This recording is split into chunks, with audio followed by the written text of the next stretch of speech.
Hey homebodies, welcome back again. Avi, I'm in the same clothes, I'm in the same setting, and that's because I didn't want to give you guys a cliffhanger and not really explain the rhyme or reason behind my design. So as I mentioned in the previous video, I did pick up this color wheel, and the thing about the color wheel that I was trying to explain is how I'm going about picking the plants and picking the actual aesthetic that I'm trying to achieve. So okay, let me put a disclaimer out there. I am learning to have a green thumb. I do not currently own one all the way, okay? Secondly, I am not a landscaper. I cannot tell you that the acid of dirt. I don't know none of it. I'm learning it as I go.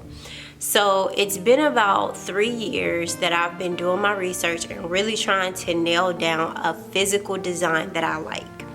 Now, one thing that me and my husband have said that we're going to do is we're going to line our driveway with the rocks and lights, simply for the ambiance of it. It just brings the curb appeal of the front of the house up to me. I did take out the garden bed simply because, like I said, we just wasn't using it for gardening purposes, and I felt like it was such a waste of space because my husband, he's from New York, and he's used to having a brownstone with a stoop and sitting on stairs and stuff. Well, here in the good old greater Atlanta area, we ain't necessarily got brownstones unless I've missed something in the past 10 years. So with that being said, I wanted to give him a dedicated area to just sit, because when the sun sets, he likes to go sit out front when the sun is setting because it sets on the right side of our house, and he just loves that area. So we went through and we started to build up that area. We put out some really pretty flowers, some pavers, some seating, and I felt like it was a great start. Now, one thing about me is that I can see long term what my vision is and apply it to what I'm capable of doing right now.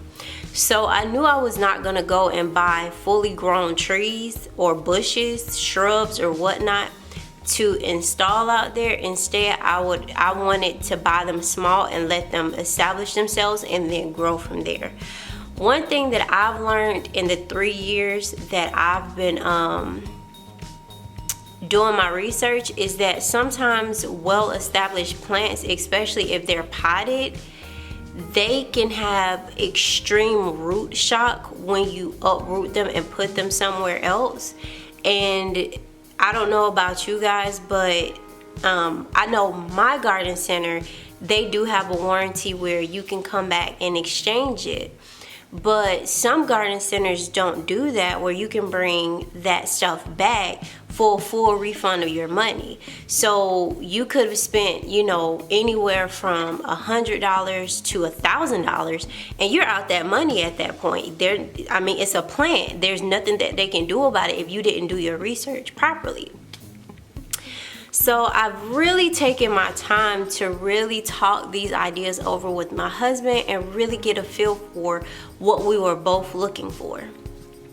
Now, initially, I wanted to put gardenia trees on the opposite side of our, on the garage. Okay, so here's the garage, right? On the left side, and I'm looking at the house, on the left side, I wanted to install gardenia trees, and that was going to be like where I put my flower bed and so on and so forth, because right behind that is where the dining room window is, and he was going to put the gate behind the dining room window. Say that 3 times fast. And so I wanted to have something decorative over there because I didn't just want to look at a gate. I'm sorry, I just didn't want to look at that. So instead, I just went ahead and said, okay, well, this is what I would like to do. How do you feel about it? And at first he was just like, I don't think so. So when we went to the garden center and I began to show him like, okay, well, this is what it looks like full grown, and this is what this looks like once it reaches full maturity, he was like, okay, well, I understand where you're going with it, but it's gonna look mismatched. And with us having the type of house that we have, craftsman style, it's all about symmetry. So I went back to the drawing board, of course, and I brought the idea back to him and said, okay, well, instead of putting gardenia trees on the left side of the house, why don't we flank it and make it look as even as we can? Because we have Flirtin Enders on the right side. Let's put the Flirtin Enders on the left side too. And then now we'll be building a symmetrical idea that's not far off from the original design that we were looking for.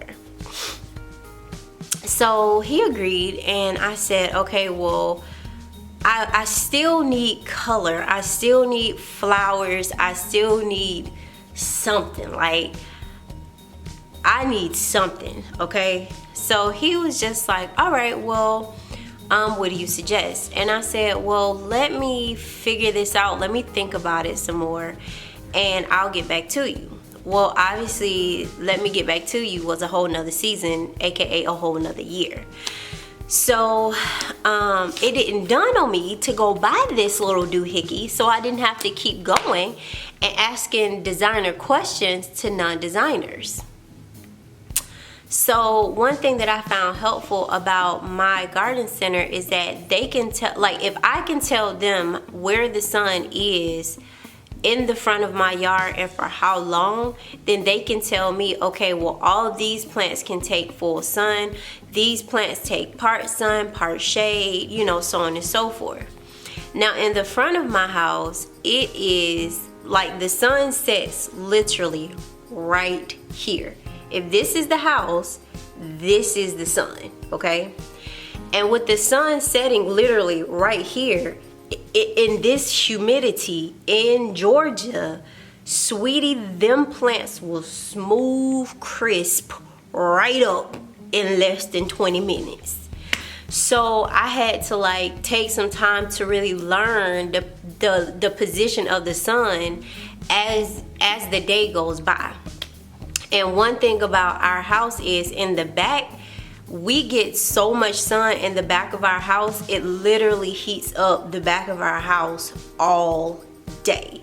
Whereas in the front of the house, we're only seeing heat maybe from about noon until the sun sets. It is beaming on the front of, like beaming down, like here's the sun, here's our house, and the sun is right here the entire time until it sets over here. So, of course, somebody is saying, well, sunset rises in the east and sets in the west. Well, guess what? My house is not west facing. So clearly, if I'm telling you this is where my house is and the sun is setting over here and is not setting over here, that means that I don't have a north facing house. So, with that being said, I went back to the drawing board and I said, okay, so what flowers can last early spring to late summer, and that will give me that color that's complementary to the color of my home, which is burgundy. It's like a burgundy and a green gray, in that, you know, color range as you've seen. And they told me about encore azaleas. Now I love encore azaleas. Let me tell you, if you get an opportunity to plant a tree that is going to absolutely bloom, encore azaleas are it. Not only are they amazing with the blooms that they put off, but also they're evergreen. So all year round, you're still gonna maintain that color that you're looking for, which is what I was looking for, because one of the complementary colors to red is green. Green is the direct complement to red. So I needed my front yard to stay as green as possible all year. And one thing that I noticed about my herbs, especially the rosemary and lavender, they didn't die this year. Like, they didn't die back, they didn't cut back. Like, they have lasted all winter. Now, the new herbs that I just bought, I won't be putting those out for another couple of weeks once the weather gets to a point where it's not so rainy, because I don't want to, you know, submerge the roots in just rainwater, which can also kill your plant. So, with all of that being said, that's how I came up with the idea to put all of my herbs over in the sitting area, because I love the smell, okay? There's nothing better than on a spring morning to go outside, water the plants, and then get that fragrant aroma. It is fantastic. Now, I have not ruled out the gardenias yet, but I am gonna go with the Encore azaleas, simply because one of the other complementary colors to red, surprisingly, is orange. And I knew, let's be honest. Okay, here we go.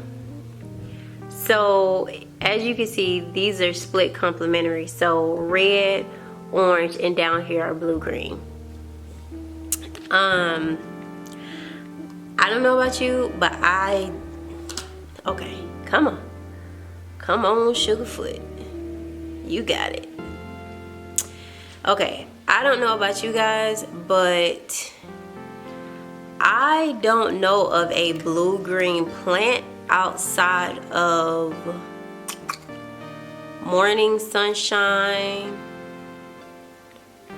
and something viola, creeping violas or something. I'm not sure. I'll insert pictures. But I don't know if they can take full sun. So because I don't know, I'm not gonna waste the money, honestly. Whereas the Encore azaleas, they do come in like a orange color, but it's under the red category, if that makes sense. And my local garden sells those. And the gardenia tree that I'm interested in purchasing is what is it? It's amazing. I'll have to insert a picture of it too. But I don't know if I want to do one gardenia tree or two. All I know is that I need flowers in my life, and those smell so great. And the blooms that I'm looking to purchase are white. So I hope this clears up everything. I hope that y'all can visualize with me. If I can figure out how to put it in a design, or I suck at drafting unless it's on a computer, honestly. But if I could find a computer aided drafting system so that I can show you guys, of course, so y'all can see what I see, I'll definitely do it so that you can see what I'm seeing up here, because that seems to be a huge disparity with me not being able to draft. I can't show visual people what I'm thinking of. But that's the end of this, and I love you guys. Bye, homebodies.